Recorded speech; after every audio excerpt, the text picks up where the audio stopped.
Hi everyone, I am advocate सपना कौशिक और आज हम डिस्कस करने वाले हैं कि क्या अगर पत्नी ने पति के खिलाफ सेक्शन 498 ए में मुकदमा लिखवा दिया है या पति के परिवार वालों के खिलाफ दहेज का या क्रुएलिटी का केस दर्ज करवा दिया है, तो क्या ऐसे केसेस में पति और उनके परिवार के लोगों की गिरफ्तारी हो सकती है। आज हम इसको डिटेल में डिस्कस करेंगे, लेकिन उससे पहले एक और इम्पॉर्टेंट बात कि अगर आपने हमारा यूट्यूब चैनल अभी तक सब्सक्राइब नहीं किया तो प्लीज़ चैनल को सब्सक्राइब कीजिए, इस वीडियो को ज़्यादा से ज़्यादा लाइक शेयर कीजिए और कॉमेंट करके बताइएगा कि आपको ये वीडियो कैसा लगा है।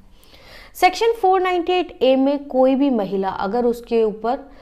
पति या पति के परिवार वाले किसी भी तरीके का अत्याचार करते हैं, गलत व्यवहार करते हैं, क्रुएलिटी करते हैं, क्रुएलिटी मेंटल क्रुएलिटी भी हो सकती है, फिजिकल क्रुएलिटी यानी कि अगर मारपीट की गई है या ताने दिए जाते हैं, खाने को नहीं दिया जाता, घर से बाहर नहीं निकलने दिया जाता या किसी भी तरीके की परेशानी अगर किसी भी शादीशुदा महिला को होती है तो वो अपने पति और पति के परिवार वालों के खिलाफ सेक्शन 498 ए में केस दर्ज करवा सकती है। तो अक्सर लोगों का सवाल आता है कि अगर सेक्शन 498 ए में हमारे ऊपर केस दर्ज हो गया और केस झूठा है या सच्चा है, अगर किसी भी तरीके से केस हम पे दर्ज हो गया तो क्या पुलिस हमें केस होते ही गिरफ्तार कर लेगी। तो सबसे पहली बात यह है कि सेक्शन 498 ए में जब भी एफआईआर होगी तो आपको पुलिस गिरफ्तार नहीं करेगी। सुप्रीम कोर्ट की जजमेंट है Anish Kumar versus state of Bihar, और उसके अलावा और भी कई जजमेंट्स बार बार एपेक्स कोर्ट से और डिफरेंट हाई कोर्ट से आ चुकी है, गाइडलाइंस आ चुकी है कि अगर सेक्शन 498 ए में एफआईआर की जाती है तो उसके खिलाफ पति या पति के परिवार वालों को सेक्शन 498 ए में एफआईआर होते ही गिरफ्तार नहीं किया जाएगा।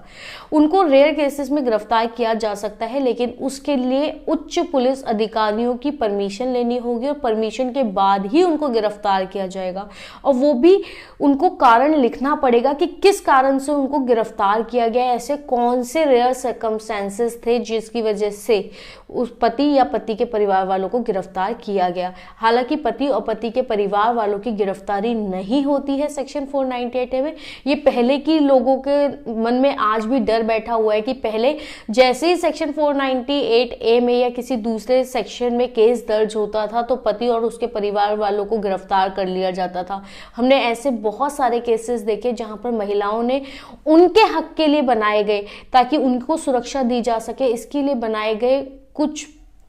कानूनों का दुरुपयोग किया और पति और पति के परिवार वालों पर झूठे केस लगाकर उनको जेलों में भिजवाए। इन्हीं सब झूठे केसेस को देखते हुए सुप्रीम कोर्ट ने कई लैंडमार्क जजमेंट्स दिए जिसमें उन्होंने कहा कि अब जब भी सेक्शन 498 ए का केस दर्ज किया जाएगा तो केस दर्ज करने से पहले, एफआईआर करने से पहले भी मीडिएशन होगी। और मीडिएशन में अगर बात नहीं बन पाती है, महिला को भी अपने तरफ से सबूत रखने पड़ेंगे और पति के परिवार वालों के बीच और महिला के बीच मीडिएशन यानी कि सुलह, मध्यस्थता करवाने की कोशिश की जाएगी। और जब वहां पर बात नहीं बनेगी तो सेक्शन 498 ए में एफआईआर करवाई जा सकती है। लेकिन एफआईआर होने के बाद भी पति और पति के परिवार वालों की गिरफ्तारी सामान्यतः नहीं होती, वो बहुत रेयर केसेस में होती है और वहां पर उच्च अधिकारियों की परमिशन के बाद ही उनको अरेस्ट किया जा सकता है। तो यहाँ पर अक्सर लोग जो डर जाते हैं कि अगर पुलिस ने बुला लिया है तो हम थाने नहीं जाएंगे, या अगर हमारी पत्नी हो सकता है हम पे केस कर दे तो हम पहले ही क्या एंटीसिपेटरी यानी कि अग्रिम जमानत ले लें।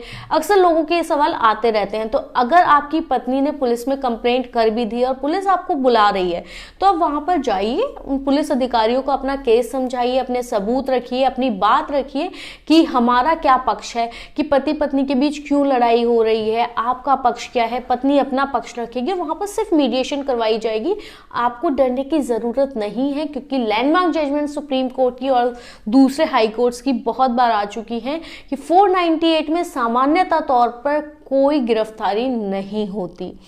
और अगर आपकी पत्नी ने आपके ऊपर सेक्शन 498 ए का झूठा केस दर्ज करवा रही हैं वो, तो आप उसके खिलाफ हाई कोर्ट जाकर उसको क्वैश करवाने की पिटीशन भी लगा सकते हैं सेक्शन 482 सीआरपीसी में, लेकिन उसके लिए आपके पास पुख्ता सबूत होने चाहिए जिससे आप ये साबित कर सकें कि आपकी पत्नी कैसे आपके खिलाफ झूठा केस दर्ज करवा रही है। वो जो एलिगेशन आप पे लगाती है, आपके पास उसके एविडेंस होने चाहिए कि वो एलिगेशंस कैसे बेसलेस हैं, आपको प्रूव करना पड़ेगा। और आपके पास अगर प्रॉपर एविडेंस है, सारी चीजें हैं, तो केस आपके ही हक में आएगा फैसला। लेकिन आपको पुलिस से डरने की जरूरत नहीं है, क्योंकि 498A में जनरली कोई गिरफ्तारी नहीं होती। आप जाइए, पुलिस अधिकारियों से बात कीजिए, मीडिएशन में अपना केस अगर सॉर्ट आउट हो सकता है तो उसको वही सॉर्ट आउट करने की कोशिश कीजिए। आपको ये वीडियो कैसा लगा और आप किन और मुद्दों पर वीडियोस चाहते हैं, प्लीज कमेंट सेक्शन में बताइए।